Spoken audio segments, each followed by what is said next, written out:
अब colonel Sophia Qureshi पर विवादित बयान देने वाले मध्य प्रदेश के मंत्री विजय शाह की बात करते हैं, जिन पर अब सिर्फ सुप्रीम कोर्ट में सुनवाई होगी। सर्वोच्च अदालत ने हाई कोर्ट से सुनवाई बंद करने के लिए कह दिया है। बुधवार को जब सुनवाई शुरू हुई तो एसआईटी की शुरुआती स्टेटस रिपोर्ट दाखिल की गई। जांच पूरी होने के लिए समय की मांग की गई। इसके बाद एसआईटी को समय देते हुए सुप्रीम कोर्ट ने कहा कि जुलाई के तीसरे हफ्ते में मामले पर सुनवाई होगी और तब तक एसआईटी को स्टेटस रिपोर्ट दाखिल करनी होगी। इस मामले में एसआईटी ने अभी तक मंच पर मौजूद कुछ गवाहों के बयान दर्ज किए हैं। इसके अलावा एक मोबाइल डिवाइस भी जब्त की है। आपको बता दें कि पिछली सुनवाई में सुप्रीम कोर्ट ने विजय शाह को कड़ी फटकार लगाई थी। कोर्ट ने विजय शाह के माफीनामे को स्वीकार करने से भी मना कर दिया था।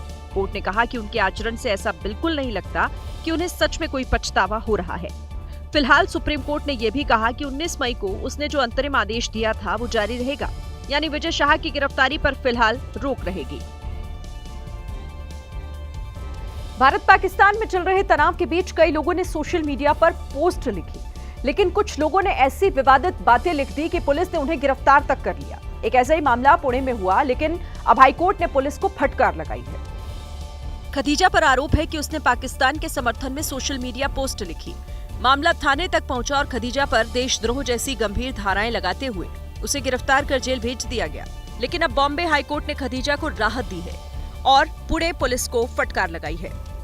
जस्टिस गौरी गोडसे और जस्टिस सोमशेखर सुंदरसन ने गिरफ्तारी को अत्यधिक और कट्टर प्रतिक्रिया बताया। कोर्ट ने यह भी कहा कि पुलिस की ऐसी कार्रवाई छात्रा को अपराधी बना सकती है। कोर्ट ने कहा कि जब छात्रा ने गलती मानी, माफी मांगी, तो फिर उसे गिरफ्तार क्यों किया गया।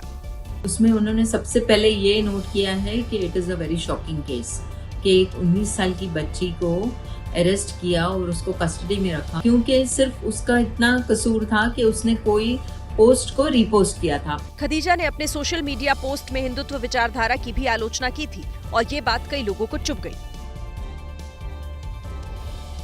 ऑपरेशन सिंदूर पर विवादित पोस्ट करने वाले अशोका यूनिवर्सिटी के एसोसिएट प्रोफेसर अली खान महमूदाबाद का मुद्दा भी खूब उछला था।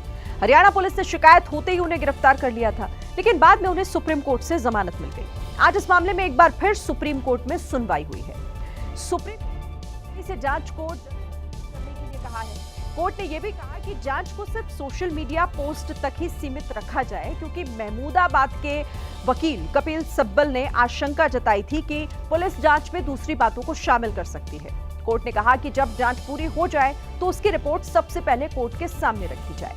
आज महमूदाबाद के वकील कपिल सिब्बल ने अनुरोध किया कि उनके सोशल मीडिया पोस्ट करने पर लगाई गई पाबंदी को हटा दिया जाए, लेकिन कोर्ट ने इस अनुरोध को अस्वीकार कर दिया और एक बार फिर कहा कि महमूदाबाद ऑपरेशन सिंदूर और पहलगाम हमले पर कोई सोशल मीडिया पोस्ट नहीं कर सकते हैं। हालांकि सुप्रीम कोर्ट ने कहा है कि महमूदाबाद की अंतरिम जमानत फिलहाल जारी रहेगी और जुलाई के तीसरे हफ्ते में एक बार फिर मामले पर सुनवाई होनी है। सेना प्रमुख जनरल उपेंद्र द्विवेदी आज बबीना फायरिंग रेंज पहुंचे, जहां उन्होंने सेना के जवानों से मुलाकात कर उनका हौसला अफजाई की और स्वदेशी हथियारों का लाइव एक्शन भी देखा।